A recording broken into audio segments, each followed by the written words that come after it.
નમસ્કાર મિત્રો, ખેડૂત પોકેટ ચેનલમાં તમારું સ્વાગત છે। દેશ, દુનિયા અને ગુજરાતના તાજા, મોટા અને સૌથી મહત્વના સમાચાર જાણીએ તે પહેલા ચેનલમાં નવા છો તો ચેનલને જરૂરથી સબસ્ક્રાઇબ કરી લેજો।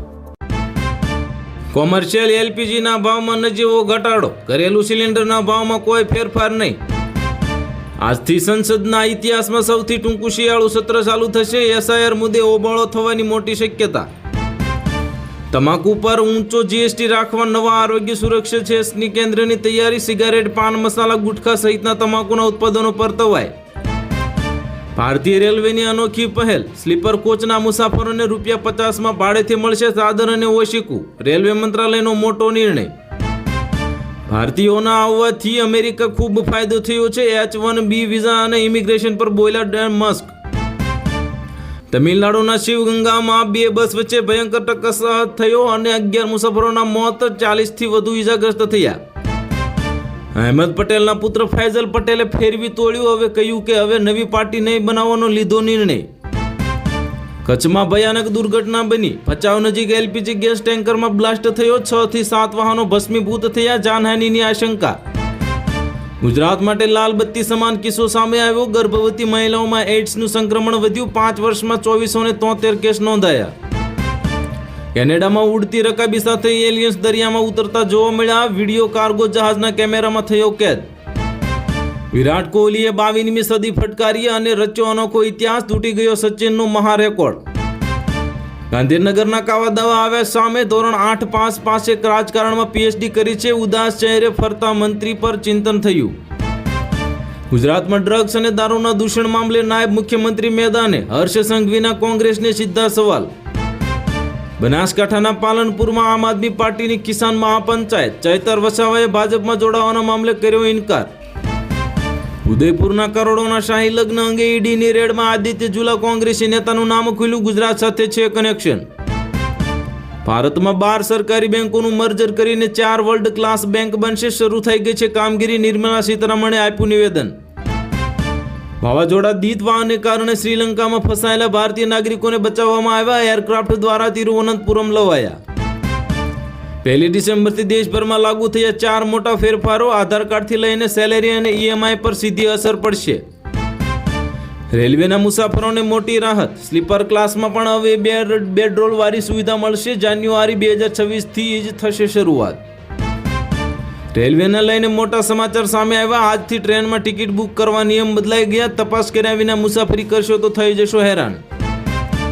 વાવાઝોડાની વચ્ચે અંબાલાલ પટેલે મોટી આગાહી કરી। ગુજરાતમાં જે 5 થી 10 ડિસેમ્બરની વચ્ચે પડશે કમોસમી વરસાદ। ઇમરાન ખાનને મોટો ફટકો લાગ્યો। પીટીઆઈ શાસિત ખૈબર પખ્તુનવામાં રાજ્યપાલ શાસન લાદવાની મોટી તૈયારી। સુરતમાં બેંક એટીએમ મશીન સાથે ચેડા કરી રૂપિયા ઉપાડી લેતી ગેંગ ઝડપાઈ। રૂપિયાની ટ્રે આગળ કાળી પટ્ટી ચોંટાડી દેતા હતા। સ્વદેશી ઉત્પાદનોને પ્રોત્સાહન આપવા અમદાવાદમાં સ્વદેશોત્સવ 2025નું આયોજન કરવામાં આવ્યું। માંડવી તાલુકાના ખોડાંબા ગામે દીપડાઓ માટેના રેસ્ક્યુ સેન્ટર અને પીએસસીનું મંત્રી અર્જુન મોઢવાડિયાએ લોકાર્પણ કર્યું। પુતિનની ભારત મુલાકાત। S-400 એર ડિફેન્સ સિસ્ટમ અને સુખોઈ 57 વિમાનના સંભવિત સોદા પર અમેરિકાની છે નજર। આસામ, બિહાર અને પશ્ચિમ બંગાળમાં બનશે અત્યાધુનિક હથિયારોથી સજ્જ સૈનિક મથક। સંભવિત જોખમોને ટાળવા સરકારે લીધો મોટો નિર્ણય। સપ્તાહના પ્રથમ દિવસે જ શેર બજારની ધમાકેદાર શરૂઆત થઈ। સેન્સેક્સ નિફ્ટીએ તોડ્યા રેકોર્ડ। રોકાણકારો 3 લાખ કરોડ કમાયા। પાકિસ્તાનમાં ડ્રોનને હવામાં જ ઉડાવી દેશે ભારતની નવી સિસ્ટમ। 22 થી 30 વર્ષના યુવાનોએ તૈયાર કર્યું ખાસ કવચ। ચૂંટણી સુધારાની માંગ સાથે વિપક્ષ એકજૂથ થયા। સરકાર નહીં માને તો સત્રના 15 દિવસમાં બલિદાન કરવામાં આવશે। 1 જાન્યુઆરીથી બદલાઈ જશે ડિજિટલ બેન્કિંગના નિયમો। રિઝર્વ બેંક ઓફ ઇન્ડિયાએ નવી ગાઈડલાઈન જારી કરી। ગુજરાતમાં આજથી રેરાના નવો નિયમ અમલમાં। બિલ્ડરે બાંધકામની માહિતી આપતું બોર્ડ મૂકવું ફરજિયાત બન્યું। મગફળીની ટેકા ખરીદીમાં ધીમો વેગ। કોંગ્રેસના મનહર પટેલે સરકાર સામે ઉગ્ર શબ્દોમાં અસંતોષ વ્યક્ત કર્યો। સંસદનું શિયાળુ સત્ર આજથી શરૂ થયું। સત્ર પહેલા પ્રધાનમંત્રી મોદીએ કહ્યું કે વિપક્ષે હારની નિરાશાને દૂર કરવી જોઈએ। પંજાબે બંગાળ સામે 310 રન બનાવ્યા। અભિષેક શર્માની 148 રનની સદીથી ભારતની ધરતી પર ધમાકો થયો। એલઓસી પાર મોકલવામાં આવતા માલ પર ટેક્સ ફ્રીની માંગ ફગાવાઈ। કોર્ટે કહ્યું કે પીઓકે ભારતનો ભાગ છે, આ આંતરરાષ્ટ્રીય વેપાર નથી। જામનગરના જૂના મકાનની જર્જરિત છત ધરાશાયી થતા 5 લોકો ઈજાગ્રસ્ત થયા. ફાયર વિભાગે રેસ્ક્યુ કરીને તમામ બચાવ્યા. ઇઝરાયલના વડાપ્રધાન નેતન્યાહુ વિરુદ્ધ લાંચ અને છેતરપિંડીના કેસ નોંધાયો. રાષ્ટ્રપ્રમુખ સમક્ષ માફી માંગી અને ટ્રમ્પે લખ્યો પત્ર. યુક્રેન દ્વારા રશિયન તેલ ટેન્કરો પર હુમલો થયો. તુર્કીએ કહ્યું કે અમારા હિતોને જોખમ છે. કાળા સમુદ્રમાં તણાવ વધ્યો. હર્ષ સંઘવીએ બૂથો પર હવે સુરતના બૂથો પર કરી એસઆઈની પ્રક્રિયાની સમીક્ષા. બીએલઓની રાત દિવસની મહેનતને સલામ કરી. સોના ચાંદીના ભાવમાં ભારે ઉછાળો નોંધાયો. ડિસેમ્બરના પહેલા જ દિવસે 24 કેરેટ સોનું ₹1,30,420 ને પાર થયું. મુંબઈ, દિલ્હી, કોલકાતા અને ચેન્નાઈના ભાવમાં ઘટાડો થયો. હવે ઘરેલુ સિલિન્ડરના દર યથાવત. ગોંડલમાં મગફળી ખરીદી કેન્દ્રો પર તાળા લાગ્યા. જામવાડી, બિલિયાળા અને કોથીકોડ સહિત 4 કેન્દ્રો પર ટેકાના ભાવે ખરીદી બંધ. ઓડીઆઈ સિરીઝ વચ્ચે બીસીસીઆઈએ બોલાવી ઉચ્ચ સ્તરીય બેઠક. ગંભીર અને અગરકર પણ હવે રહેશે હાજર. ગિફ્ટ સિટીમાં કુડ જોડને હવે ટેન્ડર પ્રક્રિયામાં ગેરરીતિ થઈ. શિલ્પા શેટ્ટીની કંપનીને આપી દેવામાં આવ્યો કોન્ટ્રાક્ટ. બોલિવૂડ ડાયરેક્ટર વિક્રમ ભટ્ટ સહિત 6 લોકો સામે ઉદયપુરના ડોક્ટરની 30 કરોડની ઠગાઈની ફરિયાદ નોંધવામાં આવી. 1 ડિસેમ્બરથી ખિસ્સા પર સીધી અસર થશે. કાર્ડ અને યુપીઆઈ ચાર્જમાં મોટા ફેરફાર કરવામાં આવે. પેન્શનની ડેડલાઇન થઈ પૂરી. ઋષભ રૂપાણી હવે ભાજપમાં સક્રિય થશે. પિતા વિજયભાઈ રૂપાણીની જેમ રાજકોટ મહાનગરપાલિકામાંથી જ રાજકીય કારકિર્દીનો પ્રારંભ કરે તેવી શક્યતા. શિયાળુ સત્ર શરૂ થતાં પ્રધાનમંત્રી મોદીએ વિપક્ષને આપ્યો સંદેશ. હવે હારની નિરાશામાંથી બહાર આવો.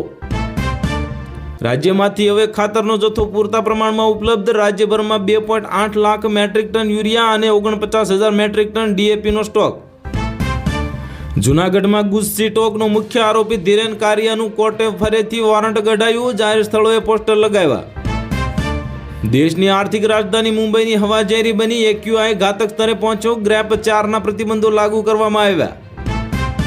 દિલ્હી બ્લાસ્ટ કેસમાં હવે કાર્યવાહી ચાલુ. જમ્મુ કાશ્મીરમાં મૌલવી ઇરફાન, ડોક્ટર આદિલ અને મુઝિમુલના જ ઘર પર એનઆઈએ ત્રાટકી. સોનાની દાણચોરીના કેસમાં નેપાળ એરલાઇન્સના ક્રૂ મેમ્બરની દોહા પોલીસે અટકાયત કરી. ચક્રવાત દિત્વા અને શ્રીલંકા પર કહેર વર્તાવવામાં આવ્યો. 334ના મોત, 370 ગુમ. રાષ્ટ્રપતિએ સૌથી ભયાનક આપત્તિ ગણાવી. મહારાષ્ટ્રના રાજકારણમાં ખળભળાટ મચી ગયો. શિંદેથી અલગ થઈ શકે છે 35 MLA અને સંજય રાઉતે કર્યો મોટો દાવો. સરકાર ખેડૂતોના આર્થિક અને સામાજિક વિકાસ માટે ખેડૂતોને વર્ષના ₹36,000 પેન્શન આપશે. ખેડૂતોના માનધન યોજનામાં આજે જ ભરી દેજો ફોર્મ. ભારત સરકારે દેશમાં સાયબર સુરક્ષા અને દૂરસંચાર છેતરપિંડી રોકવા હવે દરેક સ્માર્ટફોનમાં સંચાર સાથી એપ ફરજિયાત. હવે 90 દિવસમાં લાગુ થશે નવો નિયમ. ગુજરાતના જાણીતા કલાકાર વિક્રમ ઠાકોર રાજકારણમાં કરશે પ્રવેશ. હવે મોટી શરતો સાથે જ રાજકીય પક્ષમાં જોડાશે. જાહેર મંચ પરથી કર્યું એલાન. રાજકોટ શહેરમાં હવાનું પ્રદૂષણ વધતા અધિકારીઓ દોડતા થયા. એક્યુઆઈ 300 ને પાર પહોંચી ગયો. સંસદમાં પાલતુ કૂતરા સાથે પહોંચી રેણુકા ચૌધરી. Video viral. ભાજપે લોકશાહીનું અપમાન ગણાયું. દેશમાં હવે ફક્ત 4 જાહેર ક્ષેત્રની બેંકો રહેશે. સરકારી મેગા મર્જર યોજના અંગે મોટી અપડેટ આપી. તો હાલ માટે આટલું જ. મળીશું નવી અપડેટ સાથે. જો તમને વિડીયો પસંદ આવતો હોય તો વિડીયોને કરી દેજો લાઇક અને ચેનલમાં નવા હોય તો ચેનલને કરી દેજો સબસ્ક્રાઇબ.